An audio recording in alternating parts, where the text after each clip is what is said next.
Our first speaker today is someone who has spoken at CrikeyCon before and other conferences. If you haven't seen Alex talk before, you're in for a treat. Alex, if you want to make your way up. So Alex is going to talk to us today about red teaming. Round of applause for Alex, please. Thank you very much. Hey, hi. Here we go. Hello. My name is Alex, but you can call me Alex in double quotes. I hear some of you are nodding, but I see the rest of you saying, really? Why double quotes? Why the double quotes? It's very simple. A couple of years ago, some journalists wrote about me, and they referred to me as a hacker who goes by the name Alex in double quotes. Alex is also my real name. So this is my hacker name now. Thanks. Yeah, it's my whole life. Thank you. More recently, I found former Australian Prime Minister Tony Abbott's passport number on the internet, called him on the phone, told him about it, and did not get arrested, and some journalists had the audacity to call me a hacker, in double quotes. So this is getting out of control. I do not know what I'm going to be talking about in like 3 more years. I don't know how many more double quotes are going to be there. I'm excited to find out. I also help out organizing a conference kind of like this one called PurpleCon. And it's a conference that instead of looking like this, looks like this. And part of the reason we do that is because we're like, oh, I thought hacker culture has always been about like rebelling, and we noticed that everybody was rebelling in like the same way. So when it's not bad. This is a totally legit way. It's just everything's kind of the same way. So we tried to rebel in a different way to show people that they can rebel in their own way. And I heard, you didn't hear it from me, but I heard maybe that might be happening again sometime soon. I don't know. Maybe in Sydney, Australia. I don't know. If it's true, you didn't hear it from me. But enough about me. Professionally, I work at Atlassian, the big blue company, and my job there is very simple. My job there is to hack them for real, exactly like a real hacker would, then tell them about it, because a real hacker doesn't tell you what you missed, and finally, then to sell the stolen data on the dark web for big money for no, not really. One time I was doing this exact slide at work, and there was some bug in the slides, and the big X didn't come up. I was like, no, you got to believe me, there's meant to be a big red X, and But enough about work, enough about my work. Let's talk about your work. Do any of you at work, you know how at work you have something like this, you have something to monitor what's going on your computers, and you know how you have something like this also to monitor what's going on your computers, and you know how you have this to keep track of all your logs, and so people can do incident response, so people can do forensics, you keep all your logs somewhere, and you know how you have two-factor auth on stuff, so the wrong people can't log into them, and so you have security and stuff? How do you know that stuff works? How do you know it works? For example, with a smoke detector, it's meant to make a noise when smoke goes into it, but most of the time it just sits there being silent. So how do you know whether it actually works? And the answer is there's no way to know whether your smoke detector works except for trying to make puppetums by yourself for the first time.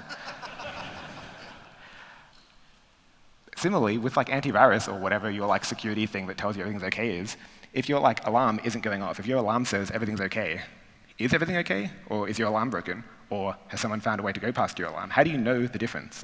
This is what it looks like if everything's okay, and this is what it looks like if everything's not okay, sometimes. Basically what I'm trying to say is sometimes your security looks like this, and it is like this, even though you think it's like this, but when you look at how it's used in context, it's more like this, you know?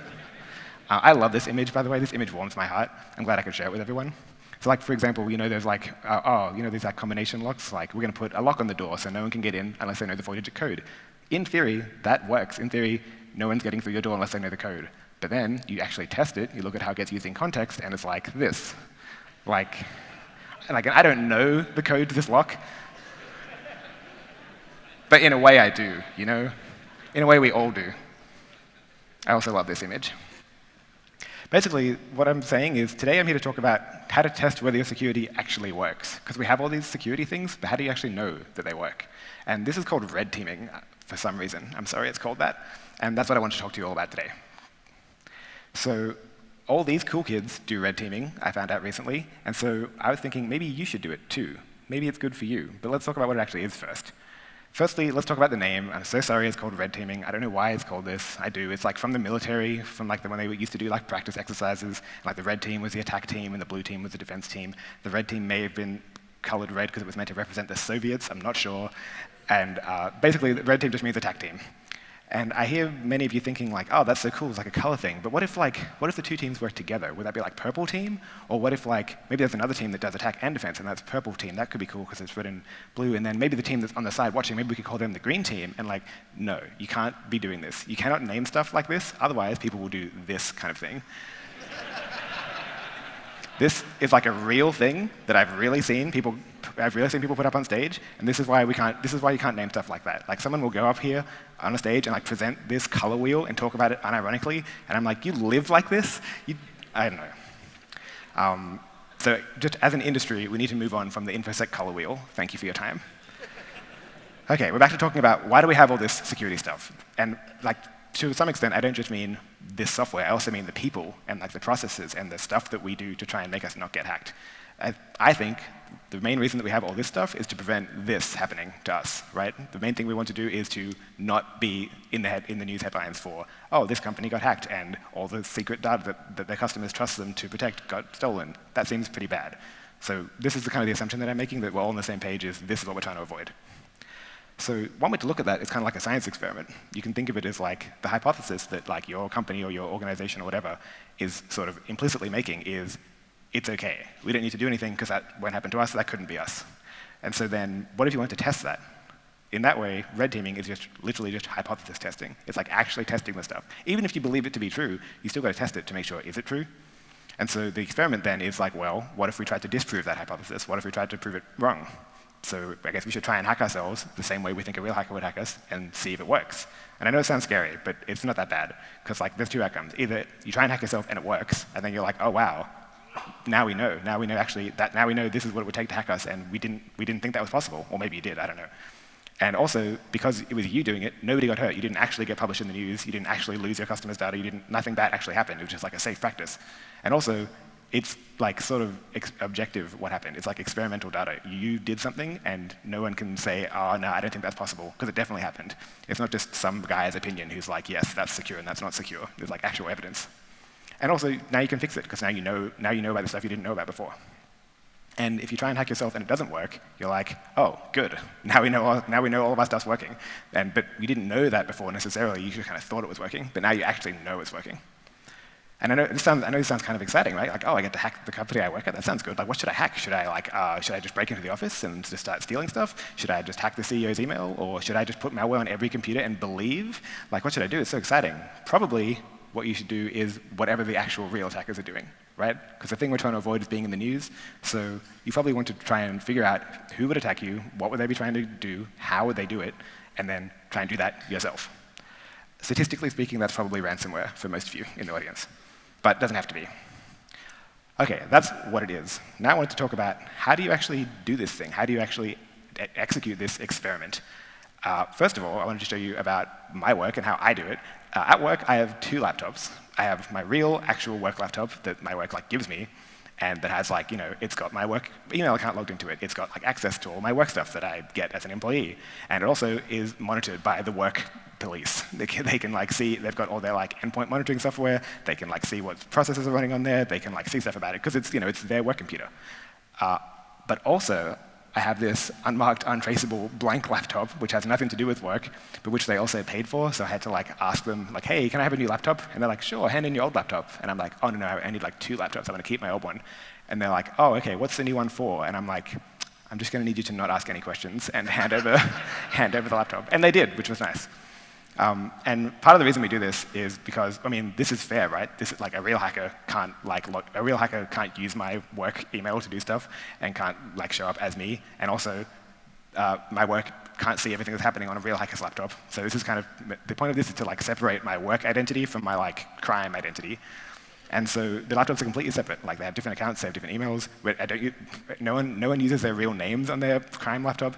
Kind of started as an OPSEC thing, because what if we accidentally include our name in something? But now it's just hilarious. Also, we use completely different networks. You're not allowed to use the work Wi-Fi or whatever. We have to have a totally separate 4G dongle or whatever, or use some dodgy VPN, so we're not using work IP addresses. And we're also not allowed to use the work AWS accounts or anything like that. It has to all be totally separate from outside. And so this is what it looks like when I'm talking to my work teammate. It's me with some random anonymous picture talking to some guy called Jeremy Jaffe. So I don't know. This has got to be good. Also, we don't call them experiments. We don't call them experiments exactly when we do this. We call them operations, like Operation something, and we give them like code names. One of my favorite code names we gave something was Operation Actual Crimes. Because like, one, it's just good, but two, is you hear some executive being like, yes, we're reprioritizing due to the consequences of Operation Actual Crimes. And they're not laughing at all. They're like totally straight-faced. And I'm like, got them. Every time we do one of these operations, we also go all out on these things, and we like make logos for them all. We make like art for each of them. So here's a bunch of the operation logos that I'm like leaking to the press today, I guess. And we try and put like fun little Easter eggs in each one that sort of like the Easter eggs are sort of like references to stuff that actually happened in these operations. I don't know if you'll understand any of them, but like there's a whole bunch of niche references for you, I suppose. And I know that you're all seeing these pictures and wondering about what these Easter eggs are, and wondering like, oh, that's so interesting. Look at all of those operations. A lot of stories there. I wonder what happened in these operations. Like, what's the story? What happened in each one of these? What's behind all of them? I cannot tell you that because I'm trying to not get fired. But what I can tell you about is a hypothetical operation that did not happen because it's hypothetical. Maybe we call it Operation, I don't know, Continued Employment. I don't care, whatever. And just in case there's any Atlassian lawyers in the audience, this is not real. This did not happen. This is a hypothetical situation. I'm not saying any of this stuff happened. But it is based on, those things from before. It's like maybe some of it's real, maybe some of it's not. I'm not saying this is just a hypothetical operation. Yeah, we okay with this? Everyone in the audience agrees to not fire me? Thank you. So in this situation, I work at a hypothetical company. I don't work at Atlassian. I work at a different hypothetical company called Atlassian, and they have like a product that they sell to customers called like Blonfluence, which is a lot like it's a lot like the Atlassian product Confluence, isn't it? But no. And this, if you haven't seen this, this is kind of like Google Docs, but just for your company, and people like write up all their work documents in this thing. And these people are worried about getting hacked, and so they make up an operation scenario. They make up like an experiment. In the operation scenario, there's always two parts. There's always who is the attacker, like who is trying to hack us. Sometimes you get really detailed, and you're like, this particular cybercrime group is trying to attack us, but for the sake of this one, let's just say it's a generic cybercrime group. And then what is their goal? What do they want? Why are they trying to hack us? They don't just want to hack us just to get in. They have something they want to do. They have something they want to get. And for the sake of this, let's say, they want to get everybody's Blonfluence pages, and they want to read all of them for every single customer. And so they want to get the database that has them all in there. And the reason they want to do that is because sometimes people put passwords in these things by accident or on purpose or something, I don't know. And they want to search that database to find passwords so then they can hack other companies and do their whatever criminal goals. Disclaimer, this is not actually that realistic, like a scenario. Like, would a cybercrime group be good enough to pull that off? And like, why would they do this particularly? But that's why it's a hypothetical situation, and I'm unfireable. So, how do you actually do it? Say this was your job, this was your goal, was like, even though your goal is to like simulate these attackers, you still have to do the goal, or you have to try and do the goal, at least. You have to try and actually steal this production database. So how do you actually do that? Let me tell you about how, hypothetically, you could do that. Firstly, you close your work laptop, and you do not need that, and you go straight to your crime laptop, and you do not need your work laptop for this. You just go straight to Crime Town with your fellow team, and typically the first thing you do is recon, just like in, like, I don't know, regular hacking, not sure what to call it. You need to find out stuff like who works at this company, who actually works here, what are their names, what are their email addresses, what are their job titles, what kind of jobs do people have here, and critically, you need to know who has access to this production database, or maybe, if not who has access, where is this data, and how does one access it, theoretically. And I hear many of you thinking, wait, but don't you already know this because you work there? Like, don't you already know this information? And like, first of all, no, I don't know all of this because there's a lot of stuff going on that I don't know about. But also, a real hacker doesn't know this stuff, right? A real hacker can't use the knowledge that I have. So the way we deal with this is, first of all, the main way we deal with it is genuine ignorance and not knowing what the heck's going on. But if we do happen to know something, then it's okay for me to use like information that I have by working there, but I have to be able to prove that like, here's exactly how a real hacker would use this information, and then I have to also like do that. Like if it's like, oh, an attacker could like log into this thing and read this page, then I have to actually log into this thing and read this page that shows this thing that I already know, to like leave the evidence trail, and because it has to be real. The whole point of this is trying to like simulate realistically us getting hacked as closely as possible. Okay, the next thing we do is then we try and come up with, after we've done our recon, and I know that I'm being really vague and skipping over a lot of this, but I do not have time to go into every little detail about this, so we're just doing a speed run. Then we come up with a plan for like how we're going to get in, how we're going to get to this database. And inevitably the plan looks inevitably the plan ends up looking something like this, which is like, I'm here on my crime laptop, and I'm going to remote control somebody else's laptop with malware, someone who actually works there, and then we don't know what's going to happen after that exactly, but somehow we're going to like look around, find some stuff, improvise, and we're going to end up getting to this database that has the stuff we want. And the part where you get onto their laptop and you don't know what's going on and you improvise is very real. It's always like that. So how do you actually get onto this laptop? I mean, there's many ways, but the classic industry standard way is you send a whole bunch of people an email that says, hey, do you want the beta version of Slack? You probably do want the beta version of Slack, right? It's got a whole bunch of new features. And I know many of you are like, oh yeah, classic. They click this button and they get malware. But no, they click this button and it really does just sign them up for the beta version. There's no malware on the page. It really does just say thanks. And it just records like who clicked on this link. But then only the people who clicked on that link and only the people who signed up for the beta version, you send those people this email, which says like, hey, remember that thing you signed up for? It's ready. Time for you to get the beta version. Just smash this button to download the beta version of Slack, and you'll get Slack.app. That's what you wanted, right? And like they do get Slack.app. Like they get an app, and it does install Slack.app, which is what it asks for. But it also does install bonus malware because basically the reason we do this is because this is what the real hackers do, and we kind of have no choice but to copy what they do. So this is a classic way to do that. And I hear many of you asking, what kind of malware? Do you use Cobalt Strike? Do you use whatever? The answer to all these questions is it depends what the real attackers were doing. In this case, we're like, well, maybe this attacker like isn't that good. Maybe they're not like super skilled. Maybe they're like, or they don't have enough like time and money and resources to have like really fancy malware. Or maybe they just don't care and they don't need it. So maybe we just go on GitHub and find whatever the most popular open source Mac malware is. This is all about Mac, by the way, because at Atlassian, they have Mac OS, and these are the names of a bunch of popular open source like malware frameworks that work on Mac OS. And I hear many of the like Windows pen testers in the audience thinking, but what about evading antivirus? What about evading EDR? Like you can't just use some random malware of GitHub. It's like super obvious. And so I wanted to share a tip that I've been using to evade antivirus on macOS with all of you today. And that tip is, don't worry about it. The antivirus on Mac is kind of bad and probably isn't going to detect anything, hypothetically. So this is where we're at in this situation. We're trying to remote control this laptop, but usually it doesn't actually look like this. It looks more like this. So you have like your crime laptop is not directly going to the laptop. It goes via like a malware server or like a C2 server, and that actually does remote control. And when you're doing this, it's very important that you put some sort of like anonymous IP address or domain name or something on this server, because it's on the public internet. And like later, when your like incident response team or whatever is like investigating your crimes, they're going to be like, oh, this laptop had malware, and that malware was talking to this random server. And if they look up the IP address or they look up the domain name or whatever, and they see somehow that it belongs to like Alex, then they're like, probably we're not getting hacked for real. Probably we're not actually getting hacked by like some cybercrime group. Probably it's just our red team. And you want to avoid that because you want it to be realistic, right? They can't know that it's the red team. They have to think it's real. So you want to do your best to make sure this is like anonymous or not obviously attributable to you, hypothetically. The next step, after you've actually got on this laptop, assuming that all worked, is you're like, great, I made it. Now for the improvising part. Generally, you just want to explore and look around and be like, what's on this laptop? What is going on here? The classic things people do is they look in all the places where all the secret keys are, like bashrc sometimes. Bashrc shows the other stuff that's going on. Or they look in like the AWS keys file or the SSH keys file, and like, surely we download those keys. Like maybe we're not going to be able to use them, but surely we're going to need those for something later. That's the typical thing one does. Another thing you might want to do is, I don't know, steal the Chrome cookies, because if you steal the cookies from the Chrome browser and put them in your own Chrome browser on your laptop, then suddenly you're already logged into everything that they're logged into. And sometimes that's good. Sometimes they're logged into something that you want to be logged into to get to that database somehow.